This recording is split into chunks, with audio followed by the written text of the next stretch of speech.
तस्वीरें आई हैं और घटना के बाद बड़ी संख्या में जो वकील हैं वो हुडी भक्तासनी थाने के बाहर जमा हो गए हैं, धरने पर बैठ गए।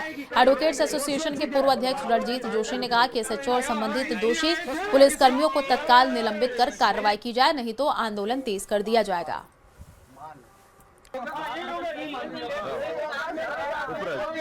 तो तस्वीरें भी आई हैं जो कि आपको दिखा रहे हैं। देखिए, आज हाईकोर्ट और लोअर कोर्ट में काम जो है वो नहीं होगा, वकीलों का कार्य बहिष्कार। संवाददाता चंद्रशेखर हमारे साथ लाइव जुड़े हुए हैं। चंद्रशेखर, वकीलों का कार्य बहिष्कार, अभी क्या माहौल है, जरा तस्वीर दिखाइए।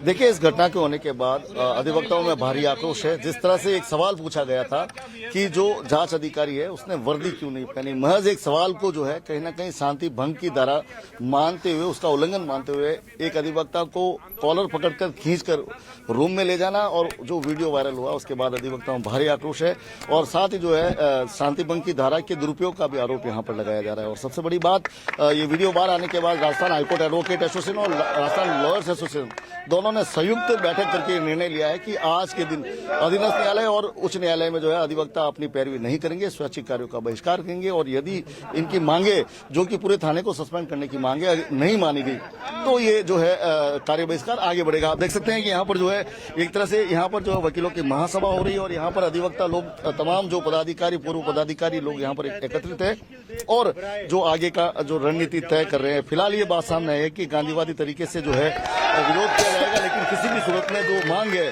उसमें समझौता नहीं किया जाएगा। क्या मामला था? मामला ये था, हमारे सहयोगी अधिवक्ता द्वारा हुडी थाने में किसी पॉक्सो मैटर में बयान हेतु आए। जब उन्होंने पूछा भाई हमें बयान कलमबद्ध करवाना है, तो एक सिविल में अधिकारी था, नरेंद्र उसका नाम था, उसके बारे में पूछने पर उन्होंने कहा मैं हूं नरेंद्र के सर, आपके सिविल में हो, ड्रेस पहनी नहीं है, मुझे नहीं मालूम है, आप हो। तो उन्होंने उनके साथ तू तड़का किया, धक्कामुक्की करी। उसकी कंप्लेन करने के लिए हमारे अधिवक्ता भरत सिंह जो कि वहाँ गया था, सीए साहब के पास में कंप्लेन करने के लिए गया था। तो सीए साहब द्वारा कि आप कौन, पूछा कि भाई वो वर्दी में नहीं है, तो सीए साहब द्वारा उनको पूछा कि आप कौन होते हो पूछने वाले, और सीए द्वारा उनको 151 बंद करने की कार्रवाई की गई और साथ में धक्कामुक्की की गई और अव्यवहारिक कोर्ट फाड़ दिया गया और अव्यवहारिक बात की गई। देखिए, इसमें सबसे बड़ी बात, जिस अधिवक्ता ने वीडियो बनाया, मानाराम पटेल जो है, वो हमारे सामने, क्या मामला हुआ? मामला ये था कि उसके पुलिस वालों ने उनके बयान वगैरह लिए, तो लास्ट में जो कांस्टेबल थे वो ऑन ड्यूटी सिविल में थे। तो भरत सिंह जी से उन्होंने बोला कि भाई जो पीड़ित है उनका आधार कार्ड और एक फोटो लेके आओ। तो भरत सिंह देने के लिए गए तो बोला कि साहब कौन है नरेंद्र सिंह जी? तो बोला मैं हूँ। तो उन्होंने बोला साहब हम कैसे पहचाने आप वो हो, मतलब नरेंद्र सिंह जी हो, आपकी वर्दी होगी, आपकी नाम प्लेट लगी हुई होगी, तभी तो हम पहचानेंगे ना। इतने में उन्होंने बवाल कर दिया, बदतमीजी से भरत जी से साथ ये पेश आए। वो फिर सीआई साहब करके चिल्लाने लगे। फिर भरत सिंह जी सीआई साहब के पास आके बोला कि सीआई साहब ये कौन सा तरीका है, ये थाने में मेरे को ये इनका जो व्यवहार है वो सही नहीं है। तो सीआई साहब ने बोला तो क्या हुआ? तो उन्होंने बोला साहब ये बिगर वर्दी के बयान ले रहे हैं। तो बोला कि आप कौन होते हो उसका वर्दी का पूछने वाले? तो भरत सिंह ने कहा साहब मैं आम नागरिक होने के नाते पूछ सकता हूं कि इनकी वर्दी कहाँ है। तो उन्होंने बोला कि तुम मुझे सिखाओगे क्या कि वर्दी कौन पहनेगा नहीं पहनेगा?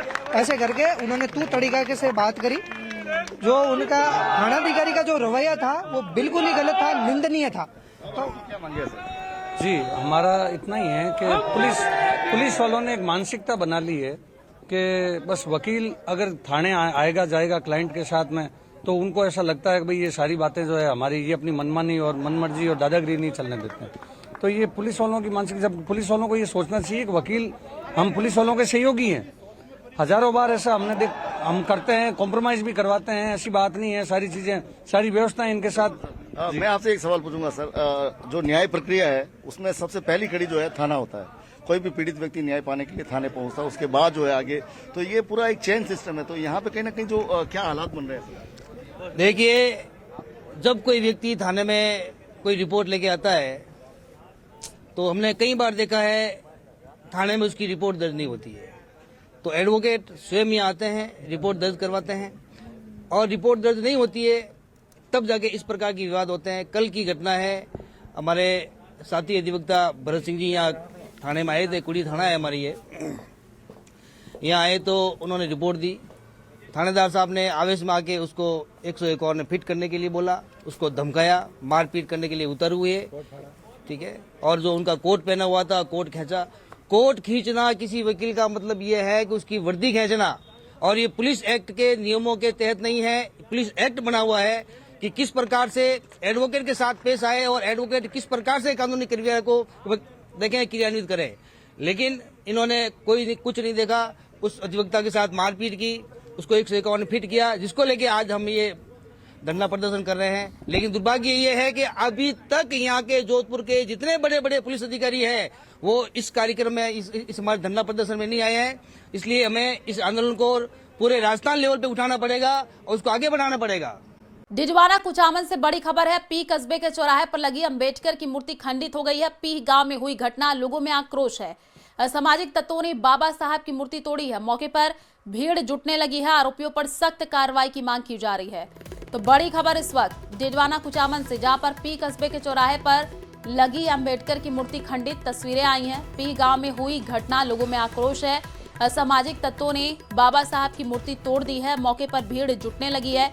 आरोपियों पर सख्त कार्रवाई की मांग की जा रही है।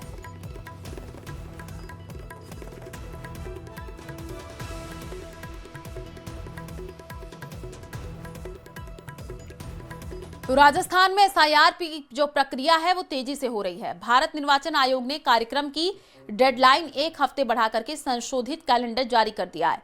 प्रदेश में चल रहे इस व्यापक अभियान में तकनीकी दक्षता, निगरानी और कठोर सत्यापन के कारण अभूतपूर्व प्रगति रिकॉर्ड की गई है। ये रिपोर्ट देखिए।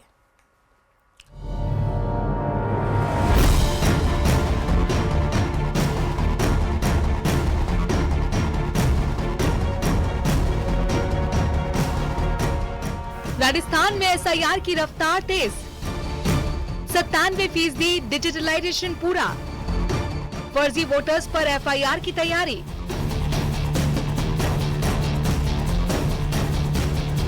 राजस्थान में चल रही एसआईआर प्रक्रिया में तेजी दर्ज की गई है। कुल 5,86,56,215 गणना प्रपत्रों में रविवार शाम तक 5,24,00,000 से ज्यादा प्रपत्र डिजिटलाइज होकर 97% का रिकॉर्ड हासिल कर चुके हैं।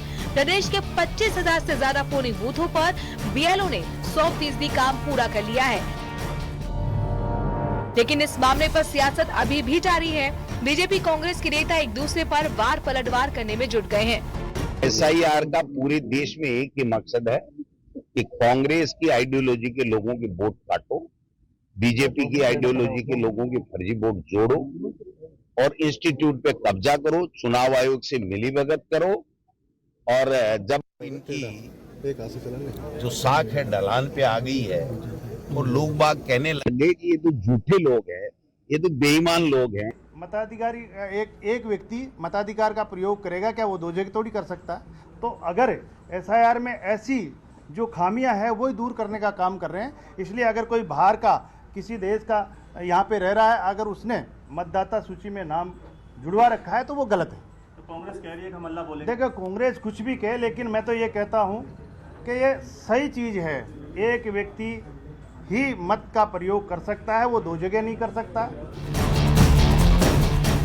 इसी पूरी प्रक्रिया में सबसे खास बात यह है कि फर्जी, डुप्लीकेट, नट, शिफ्टेड और एब्सेंट जैसी श्रेणियों में पाए गए गलत नामों पर एफआईआर दर्ज कराने की तैयारी है।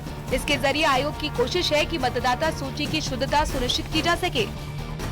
ये है कि हम शुरू से ही इसमें अग्रणी रहे और मैपिंग जो इसका एक महत्वपूर्ण पहलू था, जिसमें आज का मतदाता, पिछली जो मतदाता सूची जब एसआईआर हुआ था, जैसे हमारे प्रदेश में 23 साल पहले हुआ था, तो उसके साथ जुड़ाव इस्टेब्लिश करना था।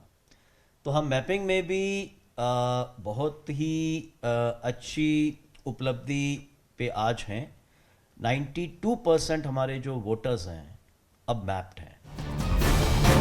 100% डिजिटलाइज वाले जिलों की बात करें तो इसमें बाड़मेर, सलूंबर, बालोतरा, झालावाड़ शामिल हैं। वहीं 100% डिजिटलाइज वाली विधानसभा की बात करें तो इसमें खानपुर, सिवाना, डग, मनोहर थाना, भीनमाल, सलूंबर, चौहटन, पचपदरा, राजगढ़, लक्ष्मणगढ़, गुड़ामालनी, झालरापाटन, बारी और शिव बाड़मेर है। राजस्थान के मुख्य निर्वाचन अधिकारी नवीन महाजन के मुताबिक घुमंतु या विस्थापित जातियों के लिए आयोग ने विशेष कैंप लगाने के निर्देश दिए हैं। संशोधित कार्यक्रम पर नजर डालें तो 11 दिसंबर 2025 तक गणना होगी। 16 दिसंबर 2025 तक मतदाता सूची का ड्राफ्ट प्रकाशित होगा। इसके बाद 16 दिसंबर से 15 जनवरी तक दावे और आपत्तियां ली जाएंगी। नोटिस, सुनवाई और सत्यापन चरण 16 दिसंबर से 7 फरवरी तक चलेगा और फिर सबसे आखिर में 14 फरवरी को अंतिम मतदाता सूची प्रकाशन होगा। नवीन महाजन के मुताबिक पहला ड्राफ्ट तैयार होने के बाद ही स्पष्ट होगा कि कितने नाम हटेंगे या जुड़ेंगे, लेकिन ये पूरी प्रक्रिया पारदर्शी होगी और हर निर्णय सार्वजनिक किया जाएगा। न्यूज़ 18 राजस्थान के लिए जयपुर से अरबाज अहमद की रिपोर्ट।